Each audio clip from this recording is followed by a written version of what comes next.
I don't feel like I've missed out on any Olympic dream. It was never mine to begin with.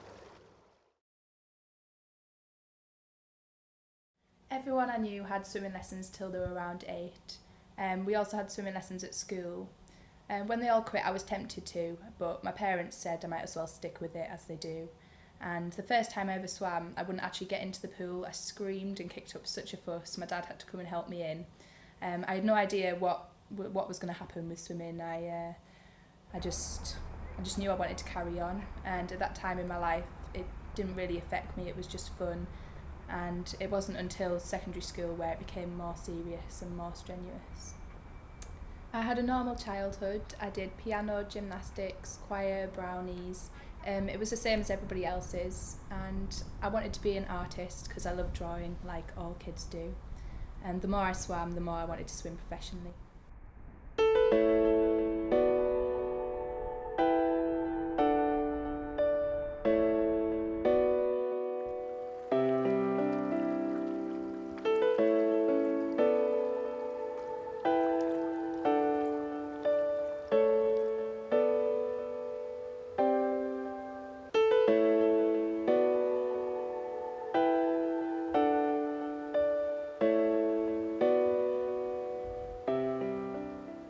I started swimming competitively at the age of 10. The first gala I ever did, I swam the 100 metres breaststroke and I came 6th.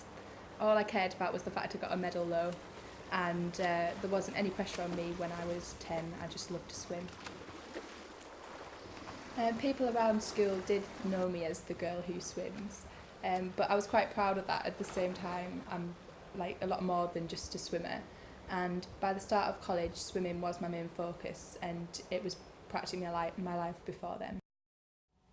At one point, I was swimming 11 hours a week, 6 days a week, and when I think back to that now, it was way too much, and I definitely couldn't do that now.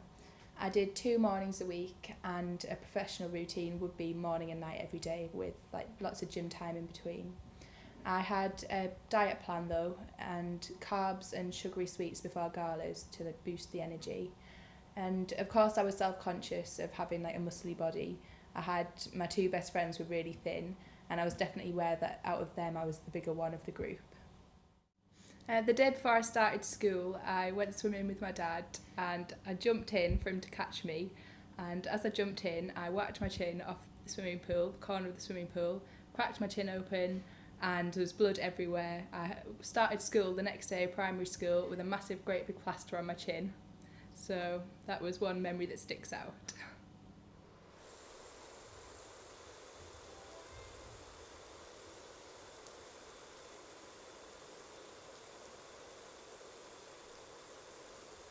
It was around year 9 I realised I couldn't spend as much time hanging out with my friends and going the places that they'd usually go to. They would call me and ask if I wanted to come out, but I had to go swimming, so I had to say no. I realised you'd have to be dedicated to make it really work. My life started to evolve around swimming, and I had to make decisions based on how it would affect my training and progress. I couldn't get my ears pierced until college. That was one of the things that everybody else had done, because I would have to miss too much time in the water to let them heal.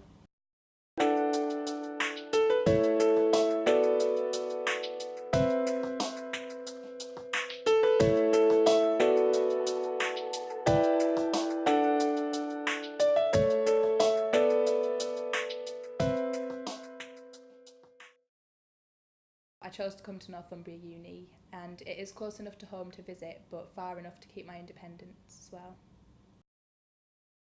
I knew the social life was good in Newcastle, and I love the city. I've been here before.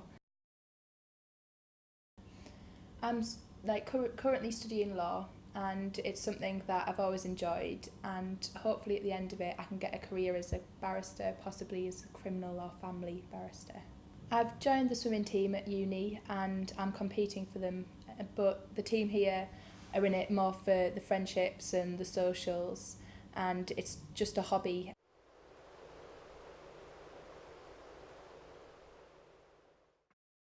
When I was younger, I wanted to be in the Olympics, but the amount of work and effort you have to put in to be that good is so hard. You'd have to drop everything else in your life.